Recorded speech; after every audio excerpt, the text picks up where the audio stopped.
Hello everyone, greetings dear. कैसे हैं बेटा आप सब? I hope you are all is well. तो आपकी वर्कशीट है बेटा शिक्षा निदेशालय राष्ट्रीय राजधानी क्षेत्र दिल्ली की। वर्कशीट नंबर है 32 आपकी। ये है आपकी 8th क्लास की बेटा जो है हिंदी की वर्कशीट है। और हिंदी में आज हम पढ़ेंगे उपसर्ग। विद्यार्थी को अपना नाम लिखना है, अपने कक्षा अध्यापक का नाम। वर्कशीट रहेगी हमारी 2 फरवरी 2021 यानी कि आपकी मंगलवार की वर्कशीट। आज आई है बेटा आपकी एक हिंदी की वर्कशीट, दूसरी आई है आपकी मैथ की वर्कशीट। तो चलिए पढ़ते हैं बेटा। बच्चों, हिंदी भाषा में शब्दों की रचना कई प्रकार से की जाती है। इनमें से एक विधि है शब्दों के आरंभ या अंत में कुछ शब्दांश जोड़कर नए शब्द बनाए जाते हैं। इस प्रकार से प्राप्त नए शब्द के अर्थ में नवीनता देखी जा सकती है। जैसे हार शब्द में आ या प्र या वी जोड़ने पर, जैसे आहार, प्रहार, विहार, हम इनके क्या हो जाते हैं बेटा, ये शब्द जो हमें प्राप्त होते हैं आहार, प्रहार, विहार, ये जो है अपने मूल शब्द हार के अर्थ से पूरी तरह से अलग अर्थ रखते हैं। जैसे हार का अर्थ होता है पराजय या फूलों की माला। जैसे ऐसे ही आ प्लस हार का क्या अर्थ हो जाएगा? आहार। आहार क्या होता है बेटा? भोजन। इसके बाद देखिए यहाँ पर प्र जमा हार। प्र जमा हार क्या होगा? प्रहार। प्रहार क्या हो गई? चोट। इसके बाद है वी जमा हार। वी में अगर हम हार जो है मिला देंगे तो क्या बन जाएगा? विहार। वी हार के आगे वी लगा देंगे, विहार। विहार क्या होता है बेटा? भ्रमण करना।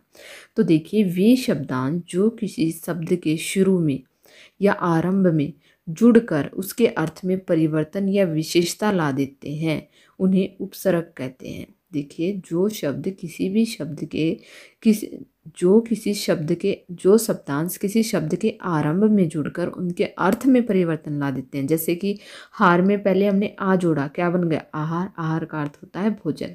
हार में हमने क्या जोड़ा? प्र जोड़ा, प्रहार। प्रहार होती है चोट। इसके बाद है बेटा हार में हमने वी जोड़ा। वी क्या? विहार। विहार क्या होता है? भ्रमण करना। आगे देखिए यही होते हैं हमारे उपसर्ग। देखिए हिंदी भाषा में 3 प्रकार के उपसर्ग प्रचलित हैं। एक होते हैं संस्कृत के उपसर्ग, दूसरा होता है हिंदी के उपसर्ग और तीसरा होता है विदेशी उपसर्ग। देखिए सबसे पहले हम पढ़ेंगे संस्कृत के उपसर्ग। संस्कृत के उपसर्गों को तत्सम उपसर्ग भी कहा जाता है। ये उपसर्ग प्राय उन शब्दों के साथ जुड़ते हैं जो संस्कृत भाषा से हिंदी में आए हैं। यानी कि संस्कृत के उपसर्ग कौन से होते हैं? जो संस्कृत भाषा से हिंदी में आए हैं। जैसे अति जमा आचार, तो ये क्या हो गया? अत्याचार। दुर जमा लब, क्या हो गया? दुर्लभ। तो ये कौन से शब्द हैं बेटा? ये संस्कृत के शब्द हैं। इसके बाद है हिंदी के उपसर्ग। हिंदी के उपसर्गों को तद्भव उपसर्ग भी कहा जाता है। इनका प्रयोग प्राय हिंदी शब्दों के साथ किया जाता है। जैसे अध जमा जला, क्या हो जाएगा? अजला। कु जमा चाल, क्या हो जाएगा? कुचाल। बिना जमा मांगे, बिन मांगे। विदेशी उपसर्ग कौन से होते हैं बेटा? यहाँ पर घ में लिखेंगे विदेशी उपसर्ग। इन्हें कौन से कहते हैं? आगत उपसर्ग भी कहते हैं। देखिए बेटा संस्कृत के उपसर्ग को क्या कहते हैं? तत्सम उपसर्ग कहते हैं। हिंदी के उपसर्ग को तद्भव उपसर्ग कहते हैं और विदेशी उपसर्ग को आगत उपसर्ग कहते हैं। विदेशी उपसर्गों में अरबी, फारसी और अंग्रेजों के उपसर्गों का प्रयोग विदेशी भाषा के शब्दों के साथ किया जाता है। इस प्रकार शब्द भी हिंदी में प्रयोग किए जाते हैं। जैसे ला प्लस इलाज, क्या होगा? लाइलाज। हम जमा सफ़र, हम सफ़र। हर जमा दम, हर दम। तो इनको हम हिंदी के रूप में भी प्रयोग करते हैं। तो अब आगे देखिए बेटा, अब आप भी निम्नलिखित शब्दों में उपसर्ग और मूल शब्द अलग करके लिखिए। देखिए यहाँ पर हमें क्या लिखने हैं बेटा? यहाँ पर लिखने हैं हमें उपसर्ग और यहाँ पर लिखने हैं मूल शब्द। इनका क्या अर्थ होगा? तो देखिए बेटा यहाँ पर देखिए हम लिखते हैं उपसर्ग। उपसर्ग कौन सा होगा? अंत प्लस राष्ट्रीय। कैसे लिखेंगे? अंतर प्लस राष्ट्रीय। ये क्या हो गया? अंतर्राष्ट्रीय। अंतर्राष्ट्रीय मतलब अपने देश से बाहर। अंतर्राष्ट्रीय अपने देश से बाहर। हम लिखेंगे अपने देश से अलग या अपने देश से बाहर। अंतर्राष्ट्रीय। सतर पर भी कहते हैं ना, अंतर्राष्ट्रीय सतर पर। तो अंतर क्या हो गया, यहाँ पर उपसर्ग हो गया। इसके बाद है बेटा निर्धन। निर क्या हो गया, उपसर्ग जमा धन, क्या हो गया बेटा, निर्धन। निर्धन क्या होता है, गरीब। क्या होता है बेटा, गरीब। देखिए आगे है संयोग। तो सम क्या है, उपसर्ग जमा योग। योग क्या है, योग। सम संयोग यानी कि संयोग से, अचानक से, हम लिखेंगे अचानक से। आगे है बेटा प्रत्येक। प्रति जमा एक, प्रत्येक।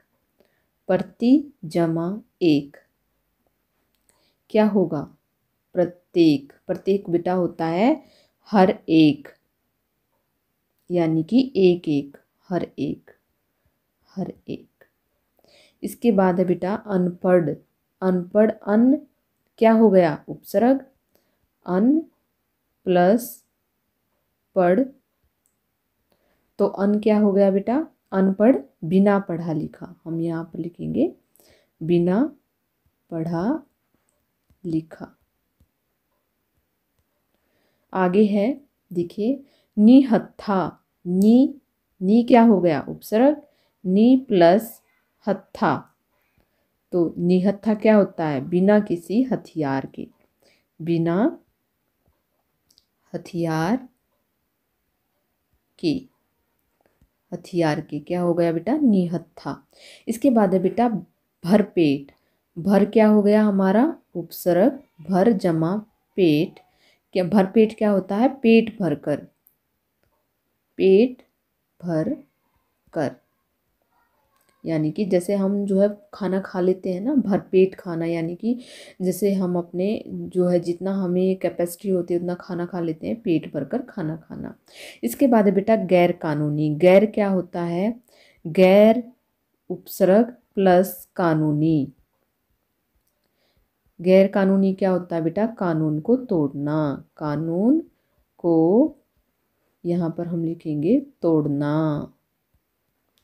तो देखिए यहाँ पर जो है बेटा, देखिए आप लोग अंतर, निर, सम, यहाँ तक ये हैं हमारे उपसर्ग। क्या है बेटा, ये उपसर्ग, और ये इनके शब्द, मूल शब्द।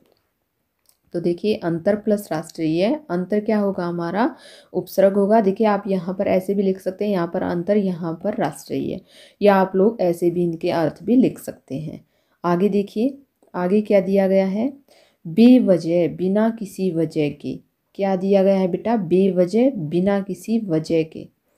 बे क्या हो गया, बे हो गया, यहाँ पर हम लिखेंगे बे जमा वजह, बिना किसी वजह के, बिना वजह के, बिना किसी बात के। तो बे हो गया हमारा उपसर्ग। बाकायदा, तो बा क्या हो गया बेटा, बा उपसर्ग प्लस कायदा। बा हमारा उपसर्ग हो गया, बकायदा, यानी कि बकायदा हमने ये चीज़ उसको दी थी, पहले बताया था हमने ऑलरेडी।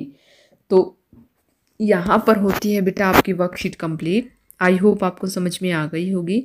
अगर आपको वीडियो अच्छी लगी तो please like, share and subscribe करना ना भूलें।